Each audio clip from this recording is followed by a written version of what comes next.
Un encuentro con su palabra, porque secase la hierba, marchitase la flor, mas la palabra de Dios permanece para siempre. Con ustedes, el doctor José Ricardo Arias Quintero.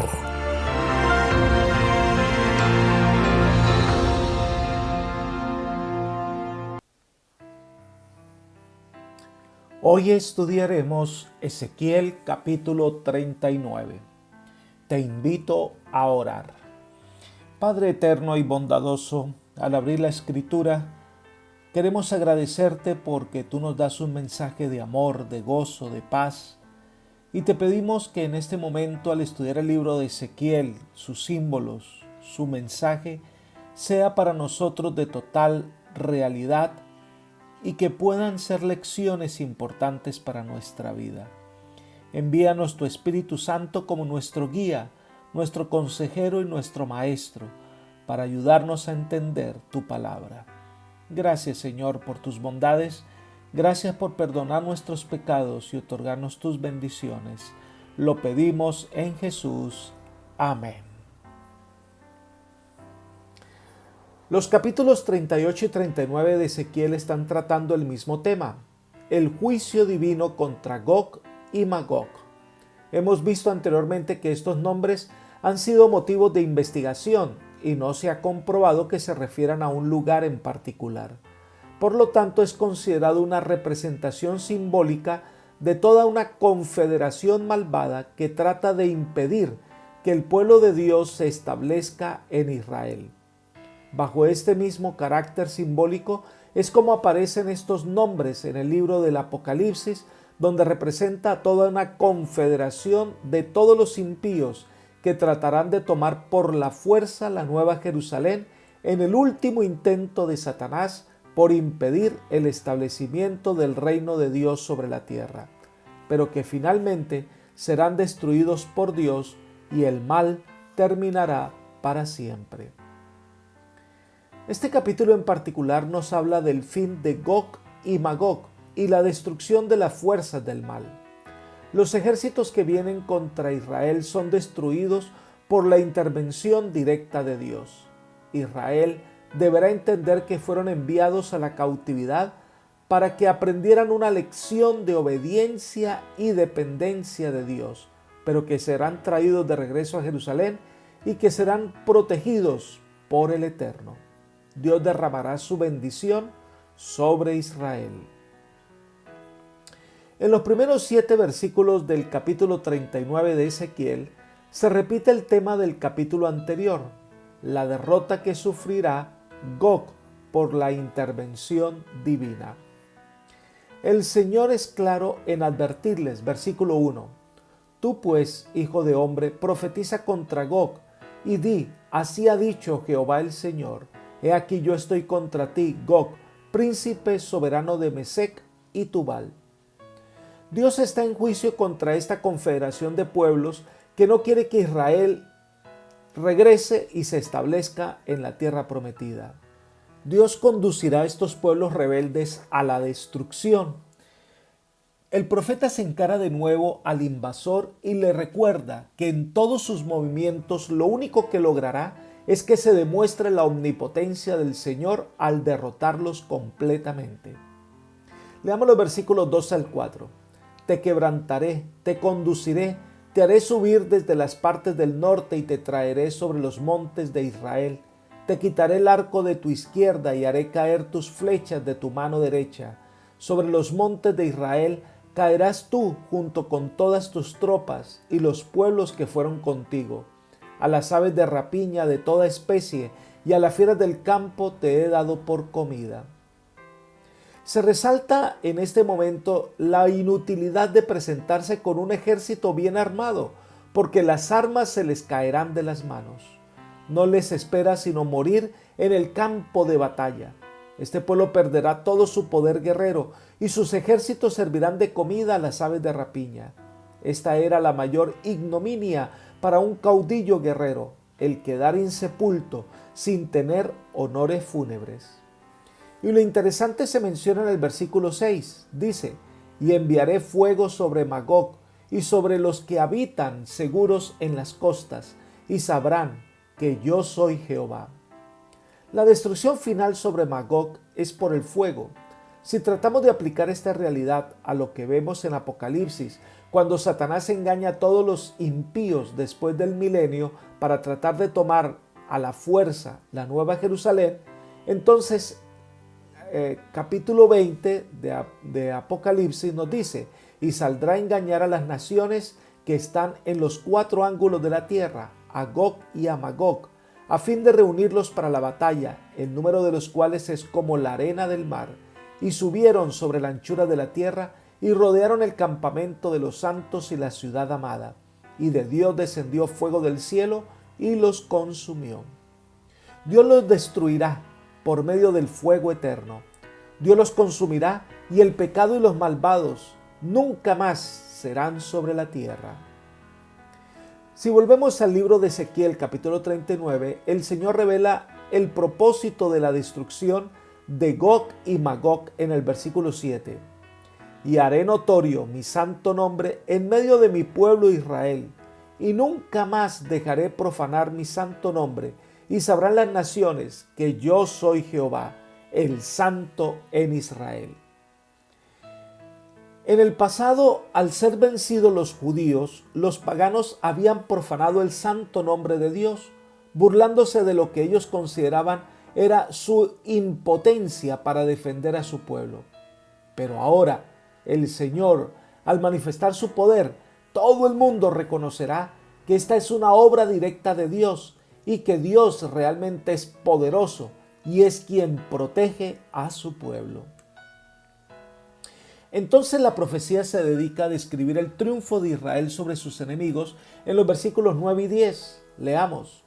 Los habitantes de las ciudades de Israel saldrán y encenderán fuego para quemar armas, escudos, paveses, arcos y saetas, dardos de mano y lanzas. Harán fuego con ellos durante 7 años. No traerán leña del campo, ni la cortarán de los bosques, sino que quemarán las armas en el fuego. Despojarán a sus despojadores y robarán a los que les robaron, dice Jehová el Señor. El profeta sigue describiendo las proporciones de la catástrofe del ejército invasor. Será tal su derrota y el número de sus guerreros caídos en la batalla que los israelitas tendrán provisión de leña para 7 años con las armas de los invasores. Esta batalla, que se describe como de 7 años, no debe ser tomado de forma literal. Es una representación de una derrota total y completa de sus enemigos, tantos que las armas les servirán de combustible para la gran quema de todo. Pero además, debemos entender que estas promesas hechas a Israel son condicionales, y muchas de estas no se cumplieron totalmente porque Israel no cumplió con las condiciones puestas por Dios. Entonces, estas promesas llegarán a su cumplimiento final con el Israel espiritual, cuando Jesús venga por segunda vez. Entonces el profeta ahora proclama el entierro de Gog y su ejército, versículos 11 al 20. Vamos a mirar algunos de estos versículos, versículos 11 y 12. En aquel tiempo yo daré a Gog por sepultura un lugar en Israel y el valle de los que pasan al oriente del mar, y obstruirá el paso a los transeúntes, pues allí enterrarán a Gog y a toda su multitud, y lo llamarán el valle de Amón Gog, y la casa de Israel los estará enterrando durante 7 meses para purificar el país. Luego que había esperado ganar una completa victoria sobre Israel, pues no recibiría de parte del Señor más que un lugar para su sepultura en ese país. Se describe en primer lugar la sepultura de todos los enemigos muertos, de los enemigos de Israel. Serán tantos que duran meses sepultando a todos estos cadáveres. Además, que se describe que se hará una obra sistemática de derrota de todos los enemigos. Los buscarán y los destruirán. Todos serán sepultados, dice, en el valle de Amón Gog. Este nombre significa la multitud de Gog, destacando que todos estos soldados, toda esta multitud morirá. Y los encargados de sepultar esos cuerpos tomarán un buen tiempo, destacando la derrota total que van a sufrir. Versículos 15 y 16. Pasarán los que vayan por el país, y el que vea los huesos de algún hombre pondrán junto a ellos una señal hasta que los entierren los sepultureros en el valle de Amón-Gog, y también el nombre de la ciudad será Amona, y purificarán el país.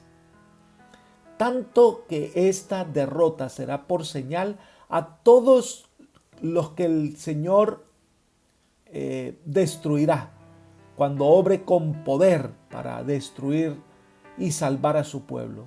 Y también el nombre de la ciudad será Amona, y purificarán el país, dice el versículo. Amona significa multitud, y es la descripción de una gran derrota, de una gran multitud de malvados que morirán. Y de esta manera, al ser sepultados, se purificará el país. Es decir, se quita la maldad de en medio de Israel. Y entonces el pueblo de Dios será un pueblo santo, apartado por Dios para servirle de corazón. Entonces aparece un llamado a todas las aves del cielo, versículo 17. Leamos donde dice: di a las aves de toda especie y a toda fiera del campo, juntaos y venid, reunidos de todas partes junto a mi víctima que sacrifico para vosotros, un gran sacrificio sobre los montes de Israel. Comeréis carne y beberéis sangre. En esta descripción que se hace en estos versículos no se habla de otro acontecimiento, sino que describe los mismos hechos bajo otra figura. Y esta nueva figura sirve para magnificar la inmensa matanza que ocurrirá. Este es el sacrificio de Jehová, los muertos de Jehová, la manera en que la justicia de Dios se ha satisfecho. Los malos son derrotados, los fieles hijos de Dios han ganado la batalla. Ahora, un pasaje similar se describe en Apocalipsis, cuando se llama a las aves del cielo al gran banquete de los que son derrotados por el Señor. Leamos Apocalipsis capítulo 19, versículos 17, 18 y 21. Y vi a un ángel que estaba en pie en el sol y clamó a gran voz, diciendo a todas las aves que vuelan en medio del cielo: venid y congregados a la gran cena de Dios, para que comáis carne de reyes y de capitanes, y carne de fuertes, carne de caballos y de sus jinetes, carne de todos, libres y esclavos, pequeños y grandes. Y los demás fueron muertos con la espada que salía de la boca del que montaba el caballo, y todas las aves se saciaron de las carnes de ellos. Este es el momento de la destrucción final de todos los impíos, símbolo de deshonra y símbolo de destrucción. Cuando Jesús venga a dar retribución a cada uno según hayan sido sus obras. Los impíos perecerán, los hijos de Dios serán liberados. El capítulo 39 de Ezequiel termina con la demostración de la compasión de Dios que demuestra a Israel y la promesa de restauración. Son los versículos 21 al 29. Aquí hay varios elementos que quisiera destacar de este pasaje en particular. Leamos el versículo 21. Pondré mi gloria entre las naciones, y todas las naciones verán mi juicio que habré ejecutado y mi mano que puse sobre ellos. Lo que ocurre con las naciones malvadas representadas por Gog y Magog es que el carácter de Dios, que es la gloria de Dios, queda revelada. Se da a conocer que Dios es justo. Dios ama, perdona, salva, pero que también es un Dios justo con aquel que no quiere entender el camino de vida que Dios le muestra. Nadie puede acusarlo de arbitrario o caprichoso. Dios es fiel, pero también es justo. Debido a esto, la gente conocerá tres cosas de lo que ha pasado. La primera, que Dios ha obrado con justicia. La segunda, que Israel reconocerá que no valió la pena la idolatría. Leamos lo que dice el versículo 22. Sabrá la casa de Israel que yo soy Jehová su Dios. No hay otro Dios, no hay otro soberano, no hay otro camino. El Señor es el camino. Y lo tercero que llegarán a entender, versículo 23, y sabrán las naciones que la casa de Israel fue llevada cautiva por su pecado. Hay algo que todos deberían entender de esta historia, que el pueblo de Israel se alejó de Dios, que el pueblo de Israel buscó un sendero diferente, que Israel buscó refugio en dioses de madera, que Israel decide confiar en otras naciones, se aleja totalmente de Dios, entonces Dios permite que esta nación sea derrotada, llevada cautiva, para que entiendan que el camino del pecado es destrucción y muerte, y se arrepientan y vuelvan de su mal camino. Y cuando eso ocurra, Dios los perdonará y entonces Dios los traerá de regreso de la cautividad. Por eso termina todo el capítulo anunciando que Dios los traerá de regreso. Versículo 25. Por tanto, así ha dicho Jehová el Señor: ahora voy a hacer que vuelvan los cautivos de Jacob. Tendré misericordia de toda la casa de Israel y me mostraré celoso por mi santo nombre. Dios permitió la cautividad como lección, pero ahora los traerá para que sirvan de corazón, para que sean un pueblo santo que ama al Señor. Versículo 27. Sea santificado en ellos ante los ojos de muchas naciones. Es decir, que el nombre de Dios sea exaltado. Será un pueblo fiel que ama al Señor. Y esto ocurrirá porque la única manera en que este pueblo salga triunfante y sea santificado es porque el Señor dará poder a Israel. Versículo 29. Porque habré derramado de mi espíritu sobre la casa de Israel, dice Jehová el Señor. Dios enviará su espíritu, Dios enviará su poder sobre este pueblo para que este pueblo sea transformado y la gracia de Dios se manifieste completamente. Apreciados amigos y hermanos, Dios quiere hacer eso en nuestra vida. Quiere que su espíritu nos convenza de pecado, de justicia y de juicio. El Espíritu nos revela nuestra realidad de vivir alejados de Dios. El Espíritu nos convence que la única solución es confiar en la justicia de Cristo. Y el Espíritu Santo nos resguardará y nos librará en el día del juicio, porque los que confían en el Señor son cubiertos por la justicia divina y ya no temen al juicio. Entonces, dejemos que el Espíritu obre libremente nuestra vida, transformando nuestro ser. Que el Señor te bendiga hoy y derrame su gracia en tu vida. Es mi oración por ti. Amén.